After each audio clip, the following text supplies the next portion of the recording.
മൂക്കടപ്പ് തടയാൻ എന്തെല്ലാം ഉൽപ്പന്നങ്ങളാണ് നമ്മൾ ഉപയോഗിക്കേണ്ടത് എന്ന് ചില ആളുകൾക്ക് അറിയാൻ കഴിയുമായിരിക്കും.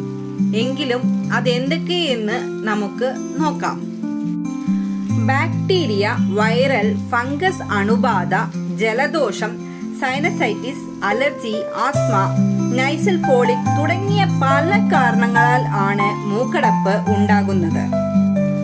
മൂക്കടപ്പ് തടയാൻ ശുദ്ധജലം കുടിക്കുന്നത് നല്ലതാണ്. ആവശ്യമായ ശുദ്ധജലം ശരീരത്തിൽ ലഭിക്കുമ്പോൾ ശരീരത്തിൽ നിന്നും വിഷവസ്തുക്കളെ പുറന്തള്ളപ്പെടുകയും ഇത് മൂക്കിനുള്ളിലെ രക്തക്കുഴലുകളിലെ വീക്കം കുറയ്ക്കുകയും ചെയ്യുന്നു. ഇതോടൊപ്പം മൂക്കടപ്പിന്റെ ലക്ഷണവും കുറയ്ക്കുന്നു. മറ്റൊരു ഫലപ്രദമായ വഴിയാണ് ആവി പിടിക്കുക എന്നുള്ളത്. ട്രീ ട്രീ ഓയിൽ ഉപയോഗിച്ച് നല്ലവണ്ണം ആവി പിടിക്കുമ്പോൾ ഇത് കഫത്തെ ഇളക്കുകയും അതോടൊപ്പം തന്നെ മൂക്കടപ്പ് കുറയുവാനും ഇത് സഹായിക്കുന്നു.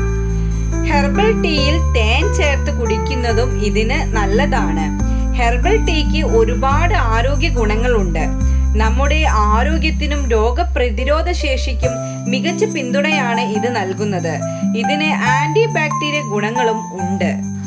അതുപോലെ തന്നെ നെഞ്ചിലും പുറത്തും മൂക്കിന് മുകളിലും ചൂട് പിടിക്കുമ്പോൾ മൂക്കിലേതുൾപ്പെടെ രക്തക്കുഴലുകളുടെ വീക്കം കുറയുവാനും ശ്വാസനാളം തുറക്കുവാനും ഇടയാക്കുന്നു.